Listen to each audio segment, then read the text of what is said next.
இன்னல் ஹம்தலில்லாஹி நஹ்மதுஹு வனஸ்தாயினுஹு வனஸ்தக்ஃபிருஹு வனஊது பில்லாஹி மின் ஷுரூரி அன்ஃபுஸினா வ மின் ஸய்யிஆத்தி அமாலினா மை யஹ்திஹில்லாஹு ஃபலா முதில்ல லஹு வ மை யுத்லில் ஃபலா ஹாதிய லஹு வ அஷ்ஹது அன் லா இலாஹா இல்லல்லாஹு வஹ்தஹு லா ஷரீக லஹு வ அஷ்ஹது அன்ன முஹம்மதன் அப்துஹு வ ரசூலுஹு அம்மா பாத். அளவற்ற அருளாளனும் நிகரில்லாத பேரன்புடையோனுமான அந்த அல்லாஹுவை போற்றி புகழ்ந்தவனாக என்னுடைய உரையை நான் ஆரம்பம் செய்கிறேன். அருள் நிறைந்த இந்த ரமலான் மாதத்தில் பல நல்லறங்களை செய்யக்கூடிய நாம்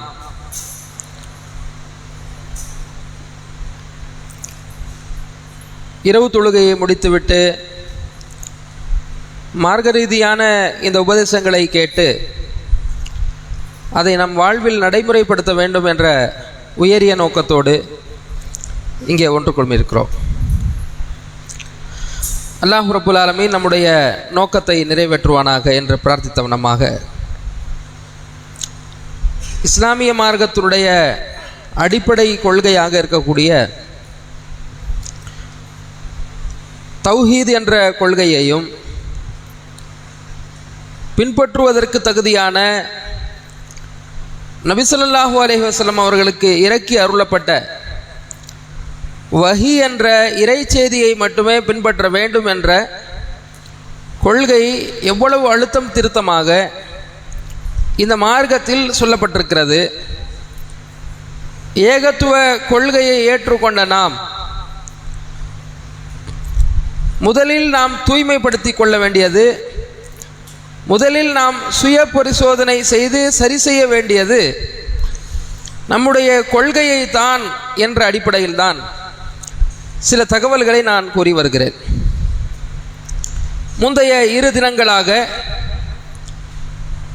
அல்லாஹ்வுடைய சட்டத்திட்டங்களை மட்டுமே பின்பற்றுவதனுடைய அவசியம் என்ன என்பது குறித்த ஆதாரங்களையும் எதிர்த்தரப்பினுடைய வாதங்களுக்கான பதில்களையும் சிலதை நான் சொல்லியிருந்தேன்.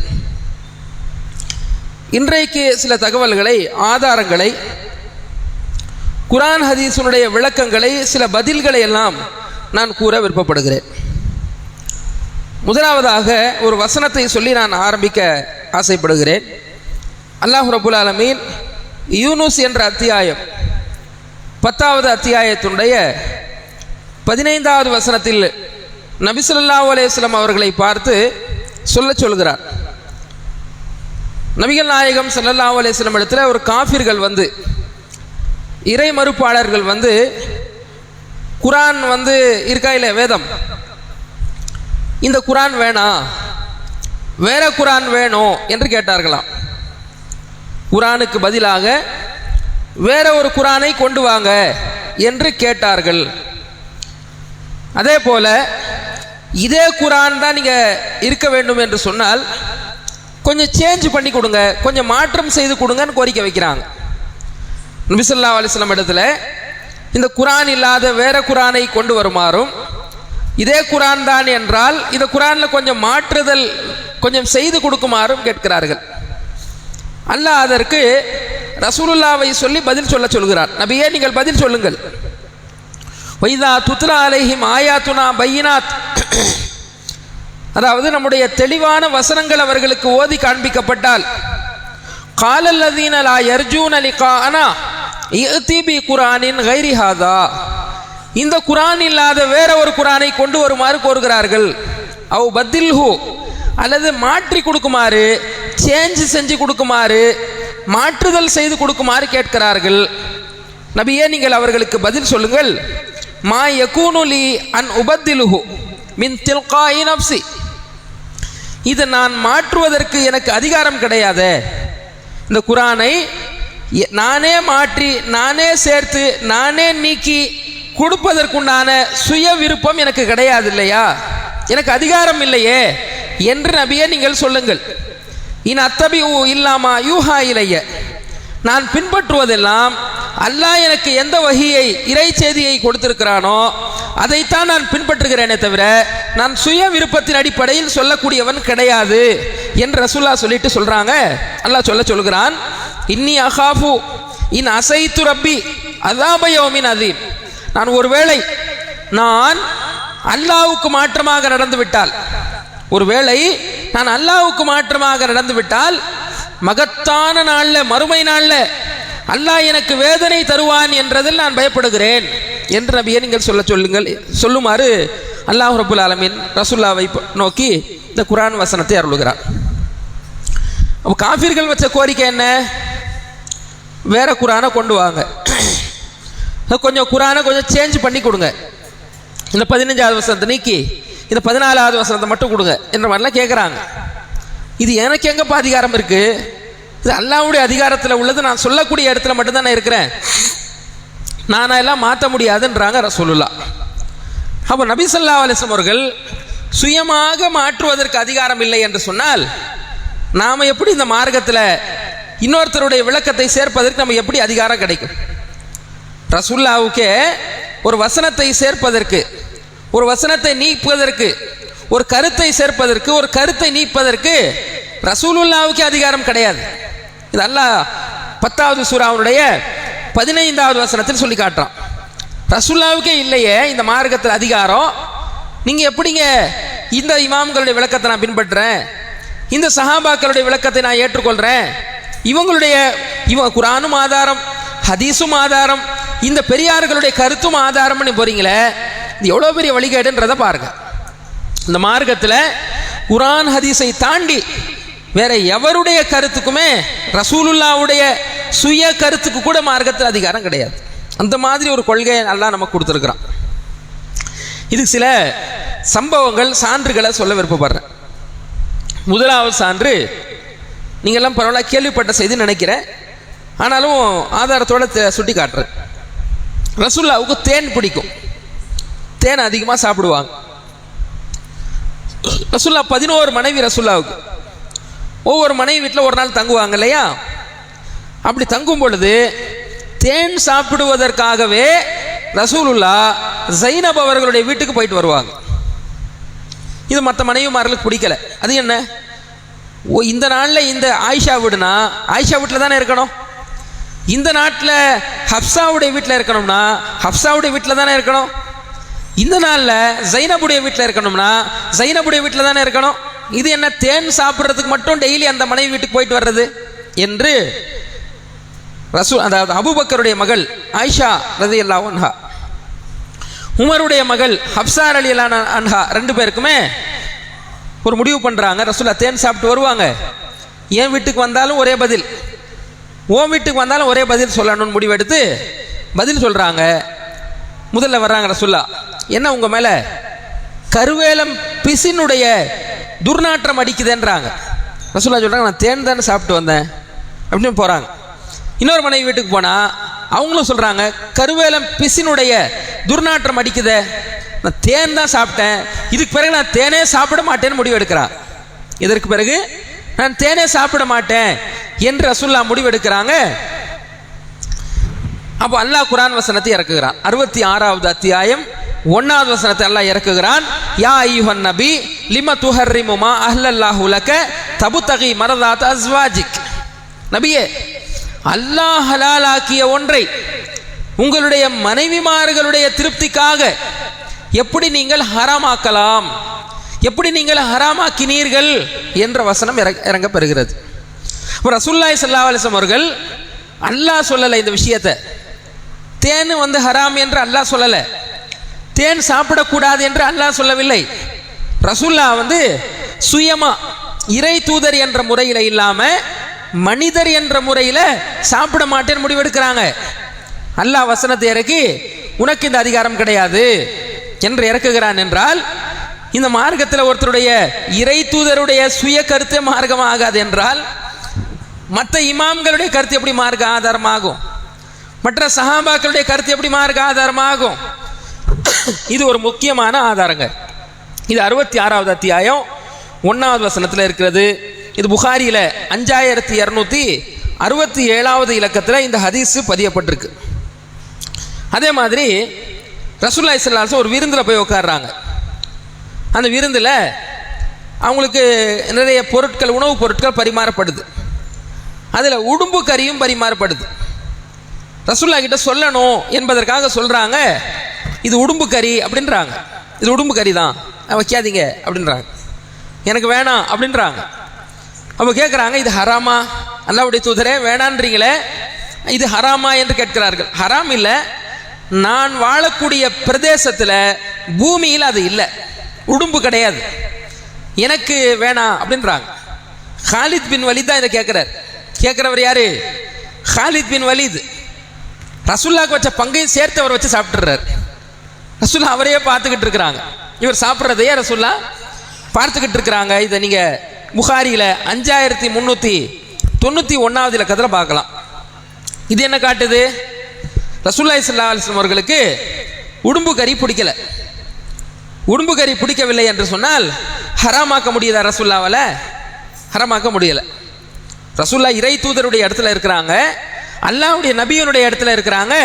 ஒரு பொருள் அவங்களுக்கு பிடிக்க மாட்டேங்குது, ஹராமாக்க முடியுதா? ஹராமாக்க முடியலை. அப்போ ரசூலுல்லாஹ்வுடைய சுய விருப்ப மார்க்கம் ஆகாது, அல்லாஹ் சொல்லணும். அதை நமக்கு கூட சில பேருக்கு வந்து கத்திரிக்காய் பிடிக்காது, சில பேர் கருவாடு சாப்பிட மாட்டோம். அப்போ கருவாடு ஹராமுன்னு அர்த்தமா? கத்திரிக்காய் ஹராமுன்னு அர்த்தமா? கிடையாது. எனக்கு பிடிக்கல, சாப்பிட்டா எனக்கு கொஞ்சம் உடலில் கொஞ்சம் பாதிப்பு வரும், அதில் நான் சாப்பிட்றது இல்லைன்னு அர்த்தம். ஊர் மக்கள்லாம் சாப்பிட மாட்டேன்னு நம்ம சொல்லுவோமா? சொல்ல மாட்டோம். அப்போ ரசூலுல்லாஹி ஸல்லல்லாஹு அலைஹி அவர்கள் சட்டம் சொல்லக்கூடிய இடத்துல இருக்கிறாங்க, ஹலால் என்ற இடத்துல சொல்லக்கூடிய இடத்துல இருக்கிறாங்க, ஹராம் என்று சொல்லக்கூடிய இடத்துல இருக்கிறாங்க. அவங்க உடும்பு கறியை சாப்பிடல, ஆனால் அந்த பொருள் ஹராம் ஆகலை. புரியுதா? அப்போ எப்படி ஒரு இமாம்கள், ஒரு சஹாபாக்கள் ஒரு விஷயத்தை ஹலால்னு சொல்ல முடியும், ஒரு விஷயத்தை ஹராம்னு சொல்ல முடியும், ஒரு விஷயத்தை சுன்னத்துன்னு சொல்ல முடியும், ஒரு விஷயத்தை முஸ்தஹப்னு சொல்ல முடியும், ஒரு விஷயத்தை மக்ரூஹ்னு சொல்ல முடியும்? யோசிச்சு பாருங்க. எவருடைய கருத்துமே மார்க்க ஆதாரம் ஆகாது என்பதற்கு இதெல்லாம் முக்கியமான ஆதாரங்கள். அது மாதிரி முக்கியமான இன்னொரு சம்பவம், ரசூலுல்லாஹ் காலத்தில் நடந்த இன்னொரு முக்கியமான சம்பவம். பரீரா என்ற ஒரு அடிமை பெண், பரீரா என்ற ஒரு அடிமை பெண், முகீஸ் என்ற ஒரு அடிமை ஆண், முகீஸ் என்ற ஒரு அடிமை ஆண். இந்த முகீஸுக்கும் பரீராவுக்கும் மத்தியில் மேரேஜ் ஆகுது, திருமணம் ஆகுது.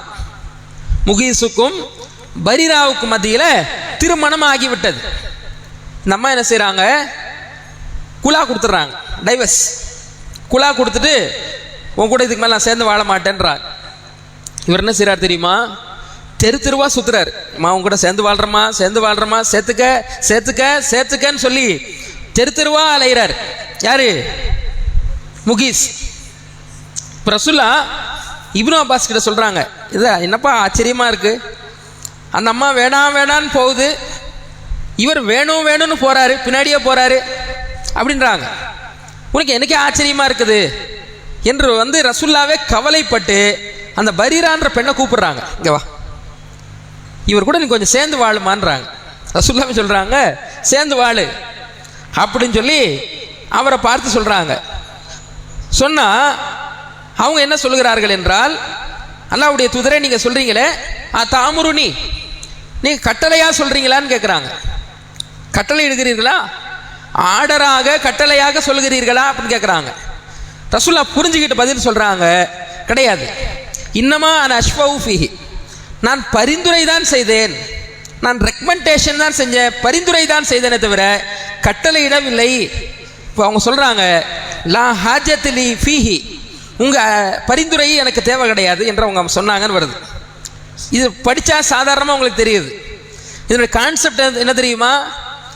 தாமுருனி அவங்க கேட்டாங்களே, நீங்கள் கட்டளை இடுறீங்களான்னு கேட்டாங்களே, என்ன சொல்றாங்கன்னா, நீங்க இறை தூதர் என்ற முறையில் சொல்றீங்களான்னு கேட்குறாங்க. நீங்க நபியாக இறை தூதராக இதை நீங்கள் போதிக்கிறீர்களா, அல்லாஹ் சொல்லி நீங்க இதை சொல்றீங்களா, சேர்ந்து வாழ சொல்றீங்களா அப்படின்னு கேட்குறாங்க. இல்லம்மா, நான் ஏன் மனித கருத்தாக சுய விருப்பமாக நான் சொல்றேன்றாங்க ரசூலுல்லாஹ். சுய விருப்பம் எனக்கு தேவையில்லை, உங்களுடைய சுய விருப்பம் எனக்கு தேவை கிடையாது. நீங்க மார்க்கமாக அல்லாஹ் சொன்னதாக சொல்லுங்க, நான் கேட்டு நடக்க தயார் என்று அந்த அம்மா சொல்றாங்க. நான் சுய விருப்பத்தை ஏற்றுக்கொள்ள மாட்டேன் என்கிறார்கள். இது எவ்வளவு ஒரு அற்புதமான செய்தி. ரசூலுல்லாஹி ஸல்லல்லாஹு அலைஹி வஸல்லம் உடைய வாழ்க்கையிலேயே இறை தூதர் என்ற முறையில் அவங்க பேசிய வாழ்க்கை, ரசூலுல்லாஹி ஸல்லல்லாஹு அலைஹி வஸல்லம் வாழ்க்கையிலேயே மனிதர் என்ற முறையில் பேசிய வாழ்க்கை. அந்த சஹாபாக்கள் தெளிவாக புரிஞ்சிருக்கிறாங்க, இறை தூதர் என்ற முறையில் பேசிய வாழ்க்கை தான் மார்க்கம், மனிதர் என்ற முறையில் ரசூல்லா பேசின வாழ்க்கையெல்லாம் மார்க்கம் இல்லை என்று புரிஞ்சு வச்சிருக்கிறாங்க. அவங்க வஹி வந்து அதை சொல்லலை, ஜிப்ரீல் சொல்லி அவங்க சொல்லலை, அல்லாஹ் சொல்லி அவங்க சொல்லலை, அவங்களா சொல்லி இருக்கிறாங்க. அவங்க சொன்னதை ஏற்கவும் செய்யலாம், அவங்க சொன்னதை நிராகரிக்கவும் செய்யலாம்னு புரிஞ்சிருக்கிறாங்க. இந்த தெளிவு இந்த சமுதாயத்தில் இருந்துச்சுன்னா எவரையும் பின்பற்ற மாட்டாங்க.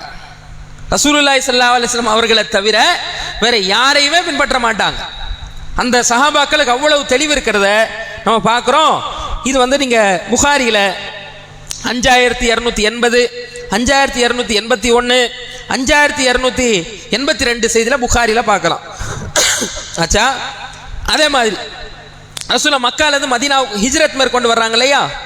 இப்போ மதீனாவில் ஒரு விவசாய முறை இருக்கு. ஆண் பேரிச்ச மரத்தையும் பெண் பேரிச்ச மரத்தையும் அந்த ஒட்டு சேர்த்து விவசாயம் செய்யக்கூடிய முறை. ஆண் மரத்தையும் பெண் மரத்தையும் சேர்த்து இப்படி கட்டுவாங்க. அப்படி கட்டுனா உற்பத்தி கொஞ்சம் அதிகமாகும், விளைச்சல் அதிகமாகும், மகசூல் அதிகமாகும். இப்படி ஒரு விவசாய முறை இப்போ நடைமுறையில் இருக்கு. இது ரசூலுல்லாஹ்வுக்கு மக்காவில் புதுசு. மதீனாவில் வந்து மக்காவில் இது கிடையாது, மதீனாவில் வந்து பார்க்குறாங்க புதுசு. இப்போ மதீனாவில் சொல்கிறாங்க, லவ்லம் தஃபு அலு ல சலுஹ, லவ்லம் தஃபு அலு ல கான ஹைரா. இது செய்யாமல் இருக்கலாமே, இது எனக்கு ஒரு மாதிரி இருக்குதே, விட்டுருங்களே அப்படின்றாங்க. விட்டுட்டாங்க எல்லாரும், சஹாபாக்கள் எல்லாம் விட்டுட்டாங்க. விட்டுட்டு ஒரு 6 மாதம் 1 வருஷம் விளைச்சல் வர்ற மகசூல் வர்ற நேரம் இருக்குல்ல, மகசூல் நேரத்தில் பார்க்குறாங்க மரமெல்லாம் காலியாக இருக்கு. ரசூலுல்லாஹ் கேட்குறாங்க, மாலி நகலிக்கும், உங்கள் பேரிச்ச மரங்களுக்கு என்ன ஆச்சு, உங்கள் பேரிச்ச மரங்களுக்கு என்ன ஆச்சு, ஏன் காலியாக இருக்கு, என்ன இப்படி சொல்கிறீங்க, நீங்கள் தானே இதை விட்டுற சொன்னீங்க, நாங்கள் விட்டுட்டோம், இப்போ விளைச்சல் இல்லை என்று சஹாபாக்கள் பதில் சொல்லும் பொழுது ரசூலுல்லாஹ் சொன்ன பதில் முஸ்லிம் என்ற ஹதீஸில் 3 செய்தியில் பதியப்பட்டிருக்கு. இந்த 3 பதிலுமே மனப்பாடம் செய்து வைத்து கொண்டால் இந்த சமுதாயத்தில் வஹியின் பேரால, மார்க்கத்தின் பேரால, மதுஹபு பேரால யாரையும் நம்மளை வழிகெடுக்க முடியாது. அவ்வளவு தெளிவான பதிலை ரசூலுல்லாஹ் சொல்றாங்க. முதலாவது பதில் பாருங்க, முஸ்லிம்ல 4712, இன்னமா அன பஷருக்கும் வைதா அமர்த்துக்கும் பி ஷைஇன் மின் தீனிக்கும் ஃபகுது வைதா அமர்த்துக்கும் பி ஷைஇன் மின் ரஈன் ஃபஇன்னமா அன பஷர். அதாவது நான் என்னுடைய மார்க்கம், உங்களுடைய மார்க்கம் சம்பந்தப்பட்ட விவகாரத்தில் நான் ஏதாவது ஒரு கட்டளை இட்டால் அதை நீங்கள் கண்டிப்பாக என்ன செய்யுங்க, கடைபிடிங்கள். நானும் ஒரு மனிதன் தான், நான் மார்க்கம் சம்பந்தமாக சொல்ற விஷயத்தில் நீங்கள் என்னிடம் இருந்து எடுத்துக்கொள்ளுங்கள். நான் என்னுடைய சுய கருத்தை, சுய விளக்கத்தை நான் சொன்னால், மனிதன் என்ற முறையில் நான் பேசக்கூடிய கருத்தாக இருந்தால் அதை நீங்க நானும் மனிதன் தான், மனிதனுடைய கருத்தில் சரியும் இருக்கும், மனிதனுடைய கருத்தில் தவறும் இருக்குன்னு எடுத்துக்கிறங்க என்று ரசூலுல்லாஹ் சொன்னதாக 4712. 4711 முஸ்லீம்ல வருகிறது. இதெல்லாம் தமிழ் நம்பர் தான், தமிழ்லேயே நீங்க எடுக்கலாம்.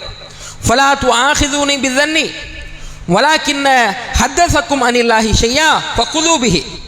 நான் என்னுடைய யூகமாக, நான் கற்பனையாக சொன்னது, யூகமாக சொல்லியிருக்கிறேன். என்னுடைய யூகத்தை நீங்கள் எடுக்கக்கூடாது. நான் அல்லாஹ்விடமிருந்து எதை சொல்கிறேனோ அதை எடுத்துக்கொள்ளுங்க, அல்லாஹ்வின் மீது நான் பொய் சொல்ல மாட்டேன் அப்படின்றாங்க. மூன்றாவது இன்னொரு செய்தியில் பார்க்குறோம், அன்தும் அலமு பி உமூரி துனியாக்கும், உலக விஷயத்தில் என்னை விட நீங்கள் தான் நன்கறிந்தவர்கள்னு சொல்கிறாங்க. உலக விஷயத்தில் என்னை விட நீங்கள் தான் மிகச்சிறந்த நாலேஜ் உள்ளவங்க, அறிவுள்ளவங்கன்னு சொல்லி ரசூலுல்லாஹ் சஹாபாக்கள் பக்கமே ஒப்படைக்கிறார். அதாவதுங்க என்ன சொல்ல வர்றாங்கன்னா, ஒரு தோட்டத்தில், ஒரு வயலில் எவ்வளோ உரம் போடணும், எவ்வளோ தண்ணி போடணும், எந்த வித்து, எந்த தானியம் வைக்கணும், எவ்வளோ விளைச்சல் வரும், இதை சொல்கிறதுக்காக நான் வந்தேன். நான் இதை சொல்கிறதுக்கு நான் வரல, அல்லாஹ்வுடைய மார்க்கத்தை சொல்கிறதுக்கு நான் வந்திருக்கிறேன். எப்படி தொழணும், நோன்பு வைக்கணும், ஜக்காத் கொடுக்கணும், ஹஜ்ஜு செய்யணும் என்ற மார்க்க விஷயத்தை சொல்ல நான் வந்திருக்கிறேன். இந்த உலக விவகாரத்தில் என்னை விட நீங்கள் தான் நாலேஜ் உள்ளவங்க, நான் என் சுய விருப்பத்தை சுய கருத்தை சொன்னால் அதையெல்லாம் நீங்கள் மார்க்கமாக எடுக்க தேவையில்லை. நான் மார்க்கம் சம்பந்தமாக சொன்ன விஷயத்தில் நான் அல்லாஹ்வின் மீது பொய் உரைக்க மாட்டேன், அதை நீங்கள் கண்டிப்பாக எடுத்துக்கொள்ளுங்கள் என்று சொல்றாங்க. அப்போ இந்த செய்திகள் என்ன காட்டுகிறது என்றால், ரசூலுல்லாஹி ஸல்லல்லாஹு அலைஹி வஸல்லம் அவர்கள் அவங்களுக்குன்னு ஒரு சுய கருத்து இருக்க தானே செய்யும். இறை தூதர் என்ற முறையில் இல்லாம அவங்கள மனிதன் என்ற முறையில் பேசத்தானே செய்வாங்க. அதை மார்க்கம் கிடையாதுன்றாங்க. நான் அல்லாஹ்விடமிருந்து சொன்ன விஷயங்கள் தான் மார்க்கம் என்று நபி ஸல்லல்லாஹு அலைஹி வஸல்லம் சொல்றாங்களே. இப்போ நீங்க யோசிச்சு பாருங்க, அபு ஹனீஃபாவா இருக்கட்டும், இந்த மதுஹப் இருக்கக்கூடிய ஹனஃபி மதுஹபா இருக்கட்டும், ஷாஃபியா இருக்கட்டும், மாலிகியா இருக்கட்டும், ஹம்பலியா இருக்கட்டும், அல்லது சஹாபாக்களா இருக்கட்டும், அபூபக்கர் ரலியல்லாஹு அன்ஹு, உமர் ரலியல்லாஹு அன்ஹு அவர்கள், உஸ்மான், அலி, இப்னு அப்பாஸ் போன்ற எத்தனை சஹாபாக்களா இருக்கட்டும், இவங்களுடைய வாழ்க்கையில ரெண்டு பகுதி இருக்கா. மனிதர் என்ற முறையில் பேசிய வாழ்க்கை, இறை தூதர் என்ற முறையில் பேசிய வாழ்க்கைன்னு நம்ம சொன்னோம் ரசூலுல்லாஹ்வுக்கு. இப்படி இந்த மனிதர்களுடைய வாழ்க்கையில எல்லாம், இந்த நல்லவர்களுடைய வாழ்க்கையில எல்லாம், இந்த சிறப்பானவர்களுடைய வாழ்க்கையில எல்லாம் ரெண்டு பகுதி அவங்களால பிரித்து சொல்ல முடியுமா? முடியாது. அதனாலதான் அவ்வளவு பாதுகாக்கப்பட்ட இடத்துல குர்ஆன் ஹதீஸ் இருக்கிறது. ரசூலுல்லாஹி ஸல்லல்லாஹு அலைஹி வஸல்லம் தாண்டி வெளியே என்ன செய்யக்கூடாது, போகக்கூடாது என்பதற்கு இதுவும் ஒரு ஆதாரம். மார்க்கம் என்பது அல்லாஹ் குர்ஆன்ல சொல்றான், இன்னா நஹனு நஸல்னா ஸிக்ர வ இன்னா லஹு லஹாஃபிதூன். இந்த அறிவுரையை நாம் தான் இறக்கினோம், இது நாமே பாதுகாப்போம் அல்லாஹ் சொல்றான். இப்போ அல்லாஹ் பாதுகாக்கிறானா என்ன அர்த்தம்? ரசூலுல்லாஹி ஸல்லல்லாஹு அலைஹி வஸல்லம் அவர்கள் தேனை சாப்பிடக்கூடாதுன்னு சொல்லிடுறாங்களா? அல்லாஹ் கண்டிச்சு தேன் சாப்பிடக்கூடாதுன்னு நீ சொல்லக்கூடாதுன்னு கண்டிச்சு வசனம் இருக்கிறான். ஒரு குருடர் வர்றாரு, குருடர் வந்த உடனே முகம் திருப்பிட்டு போயிடுறாங்க. அபசவத்தவல்லா அஞ்சா உலாமா, குருடர் வந்ததற்காக இவர் முகத்தை திருப்பி கொண்டார், நல்ல வசனம் இருக்கிறான். இப்போ நபி ஸல்லல்லாஹு அலைஹி அவர்கள் அல்லாஹ்வுடைய கட்டளைக்கு மாற்றமாக நடக்கும் பொழுது, இறை செய்திக்கு மாற்றமாக நடக்கும் பொழுது, இப்படி செய்யக்கூடாது, இப்படி செய்யக்கூடாது, இப்படி செய்யக்கூடாது, இப்படி செய்யக்கூடாது என்று வசனங்களை இறக்கி திருத்தி சரிபடுத்தி இந்த மார்க்கத்தை பாதுகாத்து நமக்கு கொடுத்திருக்கிறானே. இப்படி எந்த சஹாபாக்களுடைய வாழ்க்கையில கேரண்டி இருக்கா? இவர்களுடைய வாழ்க்கையில் நடந்த பகுதியில் அல்லாஹ் கண்டிச்சு இதை செய்யாதீங்க இதான் சரி, இதை செய்யாதீங்க இதான் சரி என்ற பாதுகாப்பு கேடயங்கள் இவர்களுக்கு இருக்கிறதா? இல்லை, கிடையாது. ரசூலுல்லாஹ்வுக்கு மட்டும்தான் இந்த பாதுகாப்பு கேடயம் இருக்கிறது. ஆகையினால ரசூலுல்லாஹ்வை தவிர வேறு யாருக்கிட்டையும் போனாலும் சரியானது இருக்கும், தவறானது இருக்கும். ரசூலுல்லாஹ்வுடைய வாழ்க்கையில மட்டும் சரியானது ஏன் இருக்கும்னா, தவறு வரும்பொழுது எல்லாம் மாற்றி திருத்தி அதை சரி செய்திருவான். அதனால பாதுகாப்பு அடுக்கு குர்ஆன் ஹதீஸுக்கு மட்டும்தான் இருக்கு. வேற எவருடைய கருத்துலையும் பாதுகாப்பு இல்லைன்றதுக்கு இது ஒரு ஆதாரம்.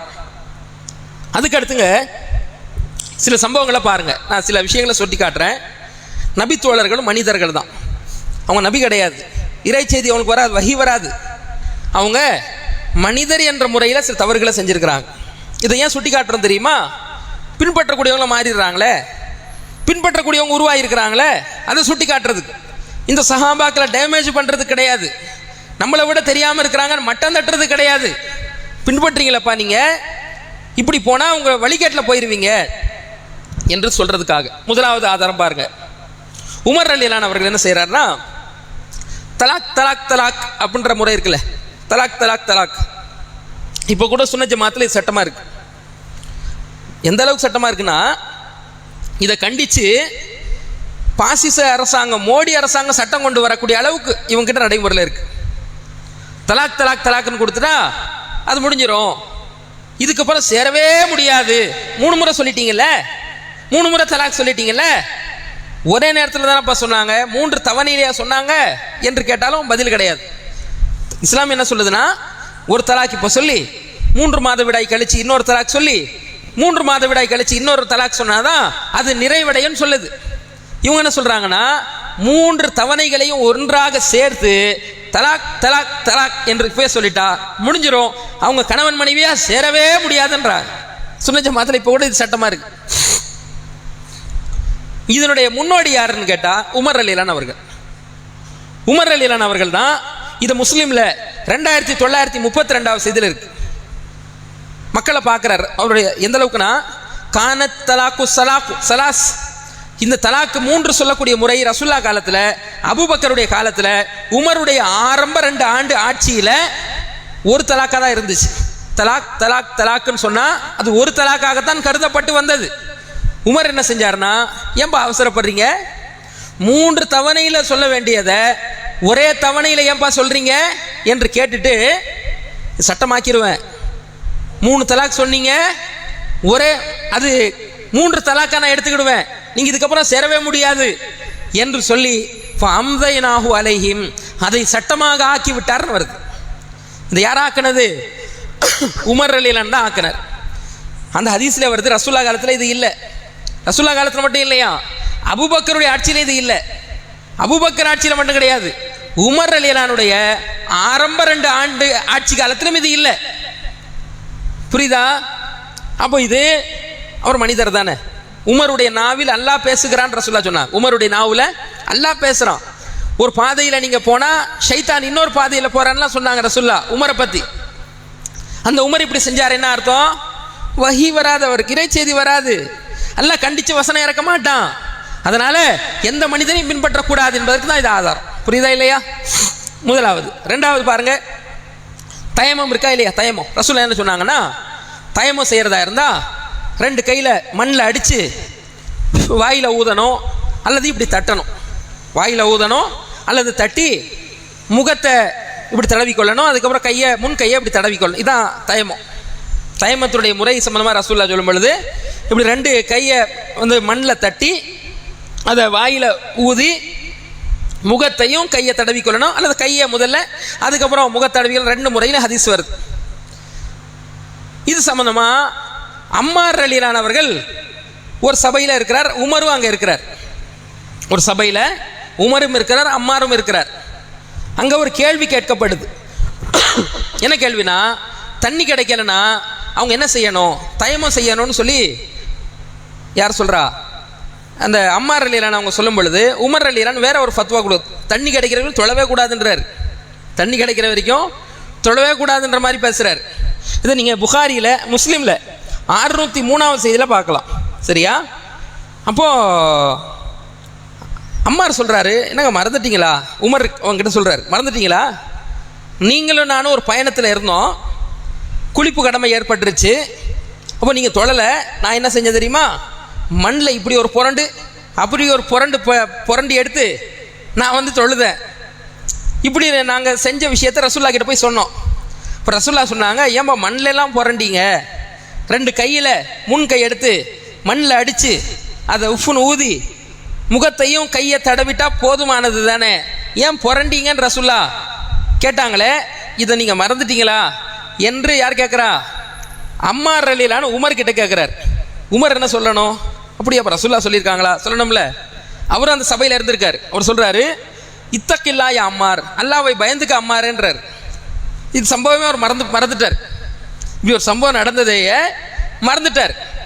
அவர் சொல்கிறாரு, அல்லாவை பயந்துக்க என்று சொல்லி இவர் சொல்லக்கூடிய ஹதீஸை ஏற்க மறந்துட்டார். இந்த சம்பவம் ஞாபகம் வச்சுக்குங்க.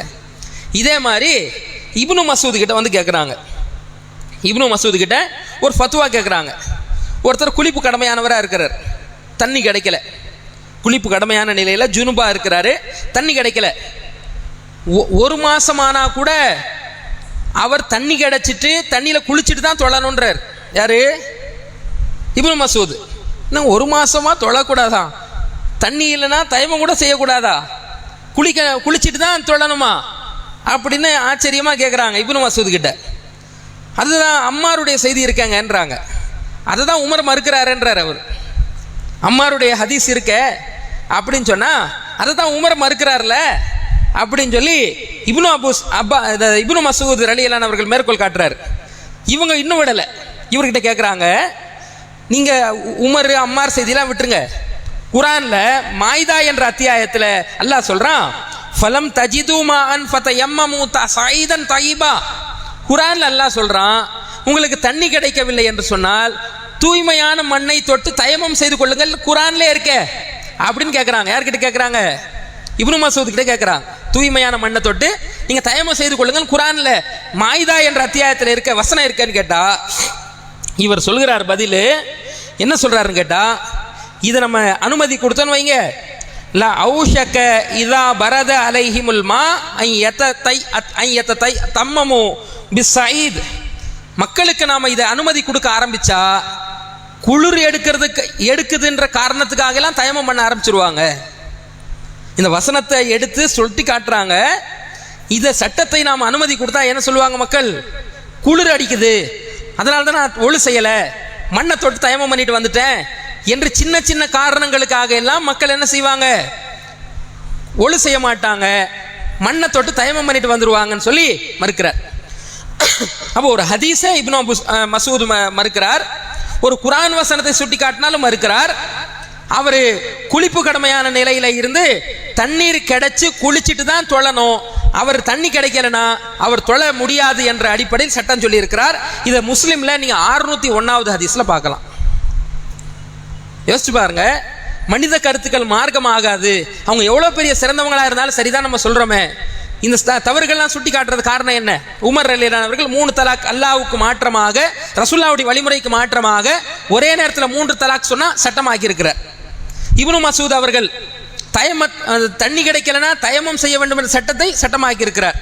உமர் ரலியல்லாஹு அவர்கள் ரசூலுல்லாஹ் அனுமதி கொடுத்த விஷயத்தை அம்மார் சுட்டி காட்டும் போது மறுத்திருக்கிறார். இவங்க மனிதர்கள், இவங்களுடைய விளக்கத்தில் சரியும் இருக்கும் தவறும் இருக்கும். குர்ஆனுக்கு எது ஒத்து போகிறதோ அந்த விளக்கத்தை எடுத்துக்கலாம். குர்ஆனுக்கு நேர் எதிராக எந்த விளக்கத்தையும் அவங்க சொல்லியிருக்கிறாங்களோ அதை எடுக்க தேவை கிடையாது என்றது புரியுதா இல்லையா? ஆகவே இந்த மாதிரி சில சம்பவங்கள் இருக்கிறது. சமமாக நான் சொல்லி நேரம் முடிஞ்சிருக்க காரணத்தினால அடுத்த நாள் இதனுடைய தொடர்ச்சி நான் சில சம்பவங்கள் இருக்கு, அதை சொல்ல விருப்பப்படுறேன்.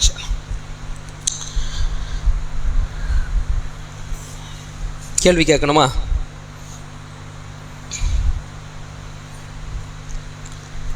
ரசூலுல்லாஹி ஸல்லல்லாஹு அலைஹி வஸல்லம் அவர்கள் ஒரு மனைவி வீட்டுக்கு ரசூலுல்லாஹி ஸல்லல்லாஹு அலைஹி வஸல்லம் சென்று தேன் அருந்து விட்டு வருவாங்கன்னு நம்ம சொன்னோம்ல. அப்போ எந்த விதமான கை யார் பார்த்துக்குங்க, எந்த மரத்தினுடைய துர்வாடை அடிக்குதுன்னு அவங்க சொன்னாங்க. அந்த முழு வார்த்தை எந்த துர்வாடை நாத்தம் அடிக்குதுன்றத கை காட்டினது நபர்கிட்ட.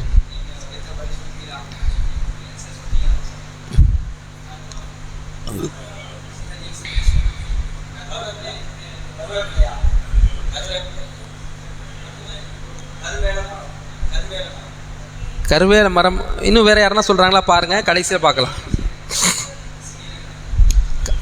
பதில் சொல்லக்கூடாது, கை மட்டும் தான் தூக்கணும். மற்றவங்கள கருவேல மரத்தினுடைய பிசின், கரெக்டாக சொல்லியிருக்கார். கருவேல மரத்தினுடைய பிசின் உடைய துர்நாற்றம் அடிக்குதுன்னு சொன்னாங்க. அந்த பதிலை எடுத்துக்காதான் சார். அமல், அதாவது தினம்தோறும் நம்ம ஒரு அமல்களை நம்ம பார்த்து வர்றோம். ஓதக்கூடிய துவாக்கள் சம்பந்தமான சிறப்பான அம்சங்கள் எல்லாம் கவனித்து பார்த்துட்டு வர்றோம். அதில் ருக்கு சஜிதா இருக்குல்ல, ருக்கு சஜிதாவில் நம்ம அதிகமாக ஓதக்கூடிய துவா என்னென்னா, ருக்குவில் சுப்ஹான ரப்பியல் அதீம்னு ஓதுறோம், சஜிதாவில் சுப்ஹான ரப்பியல் ஆலா என்று ஓதுறோம். ஆனால் இது இல்லாத பல துவாக்கள் ரசூலா கற்றுக் கொடுத்துருக்குறாங்க. ருக்குலேயே சஜிதாவிலே ஓத வேண்டிய பல துவாக்கள் இருக்குது. சுபூன் குதூசன் ரப்புல் மலாயிகத்தி வர்ரூஹ் இருக்குது, சுப்ஹானக அல்லாஹும்ம ரப்பனா பிஹம்திக அல்லாஹும்ம ஃபிர்லி, இந்த மாதிரிலாம் பல துவாக்கள் இருக்குது. இந்த மாதிரி துவாக்கள்லாம் நம்ம நிறைய பேர் ஓதுறதே கிடையாது. சுப்ஹான ரப்பியல் அஸீம் 3 தடவை ஓதுவோம், சுப்ஹான ரப்பியல் ஆலான்னு 3 தடவை ஓதுவோம். இப்படியே நிறைய பேர் நடைமுறையில் இருக்கிறத பார்க்கலாம். புகாரி முஸ்லிமில் நீங்கள் பார்த்தீர்கள் என்றால் பல நூல்களில் பார்த்தால் பல துவாக்கள் ரசூலா ஓதியிருக்கிறார். அதில் சஜிதாவில் ரசூலுல்லாஹி ஸல்லல்லாஹு அலைஹி அவர்கள் ஓதிய துவா, அதை பற்றி தான் நம்ம பார்க்க போகிறோம். இது முஸ்லிம் என்ற ஹதீஸில் இடம்பெற்றிருக்கிறது. ஆதாரபூர்வமான ஹதீஸ் 833வது இலக்கத்தில் இடம்பெற்றிருக்கு. அது என்ன துவான்னு சொன்னால் நான் படிச்சிடுறேன். சின்ன ஒரு வரி வரக்கூடிய ஒரு துவா தான். அல்லாஹும்ம கஃபிர்லி தம்பி, அல்லாஹும்ம கஃபிர்லி தம்பி. சொல்கிறீங்களா? நான் சொல்லட்டுமா?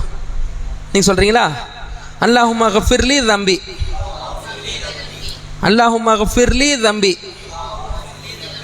அல்லாஹும்ம கஃபிர்லி தம்பி குல்லஹு, அல்லாஹும்ம கஃபிர்லி தம்பி குல்லஹு திக்கஹு வ ஜில்லஹு, திக்கஹு வ ஜில்லஹு, திக்கஹு வ ஜில்லஹு வ அவ்வலுஹு வ ஆখিরஹு, வ அவ்வலஹு வ ஆখিরஹு, வ அவ்வலஹு வ ஆখিরஹு, வ அலானியதஹு வ சிர்ரஹு வ அலானியதஹு வ சிர்ரஹு அல்லாஹும்ம ஃபிர்லி தம்பி குல்லஹு திக்கஹு வ ஜில்லஹு வ அவ்வலஹு வ ஆஹிரஹு வ அலானியதஹு வ சிர்ரஹு அல்லாஹும்ம ஃபிர்லி தம்பி குல்லஹு திக்கஹு வ ஜில்லஹு வ அவ்வலஹு வ ஆஹிரஹு வ அலானியதஹு வ சிர்ரஹு. மனப்பாடம் ஆகக்கூடிய அறிவில் ஒரு கோரஸாக வரக்கூடிய வாசகம் தான். அர்த்தம் பாருங்க. அல்லாஹும்ம ஃபிர்லி தம்பி, இறைவா என்னுடைய பாவங்களை நீ மன்னித்து விடு. அல்லாஹும்ம ஃபிர்லி தம்பி, என்னுடைய பாவத்தை நீ மன்னித்து விடு. குல்லஹு, அனைத்து பாவங்களை மன்னித்து விடு. திக்கஹு வ ஜில்லஹு, சின்ன சின்ன பாவங்களிலிருந்து பெரிய பெரிய பாவங்களை வரை மன்னித்து விடு. திக்கஹு வ ஜில்லஹு, சின்ன சின்ன பாவங்களிலிருந்து பெரிய பெரிய பாவங்கள் வரைக்கும் மன்னித்து விடு. வ அவ்வலஹு வ ஆஹிரஹு, அதோடைய ஆரம்பத்திலிருந்து அதோடைய கடைசி வரைக்கும் நீ மன்னித்து விடு. வ அலானியதஹு வ சிர்ரஹு, வெளிப்படையாக பகிரங்கமாக நான் செய்த பாவங்கள், ரகசியமாக நான் செய்த பாவங்களை எல்லாம் மன்னித்து விடு. அவ்வளோ அற்புதமான துவா பாருங்க. சரியா? சின்ன பாவத்திலிருந்து பெரிய பாவத்திலிருந்து, ஆரம்பத்திலிருந்து கடைசியிலிருந்து, அனைத்து பாவத்திலிருந்து, ரகசியத்திலிருந்து, வெளிப்படையாக செய்யக்கூடிய அனைத்து பாவத்திலிருந்தும் பாதுகாவல் தேடக்கூடிய ஒரு அற்புதமான ஒரு துவா. இது எல்லாரும் மனப்பாடம் செய்து சஜிதாவில் ஓத வேண்டிய துவா. இது எங்கே ஓதணும்? சஜிதாவில் சுஜூதில் நபி ஸல்லல்லாஹு அலைஹி வஸல்லம் ஓதியிருக்கிறார். இன்றைக்கு உண்டான இது அமலாக. ருக்கூல ஓதுறதுக்கு இது ஆதாரம் இல்லை. சஜிதாவில் தான் இந்த ஹதீஸில் இடம் பெற்றிருக்கிறது. சுஜூதில் இதை ஓதும். முடிச்சிடலாமா? வாஹிர் தவானா அல்ஹம்துலில்லாஹி ரப்பில் ஆலமீன். சுப்ஹானக்கல்லாஹும்ம பிஹம்திக.